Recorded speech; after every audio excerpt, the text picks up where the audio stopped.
Hi beautiful people, Radhe Radhe. আজকে রাতের খাবারটা আমি বানাচ্ছি, সেই কারণের জন্য প্রথমে জল দিয়ে আটাটা ভালো করে মেখে নিলাম, তারপর লেচি করে নিয়েছি আর একে একে সমস্ত লেচি আমি ভালো করে বেলে নিচ্ছি। দেখেছো বন্ধুরা, আমার রুটিগুলো কি সুন্দর গোল গোল বেলা হচ্ছে। আমি প্রায় সমস্ত রান্নাই মায়ের কাছে শিখেছি এবং কিছু কিছু রান্না আমার ঠাকুমার কাছে শিখেছি। আজকে সারাদিন বৃষ্টি হচ্ছে, সেই কারণের জন্য ভাবলাম রাতে গরম গরম রুটির সাথে কষা কষা মাংস হলে কেমন হয়, দারুণ না? সেই কারণের জন্য বাবাকে বললাম বাজার থেকে একটু মাংস নিয়ে আসার জন্য।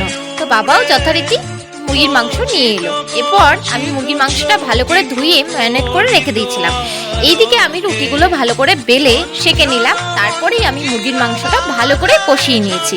কষা কষা মাংস খেতে কার না ভালো লাগে।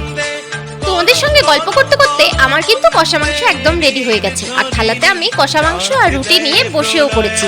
আমার ভিডিওটা ভালো লাগলে অবশ্যই লাইক করে দিও।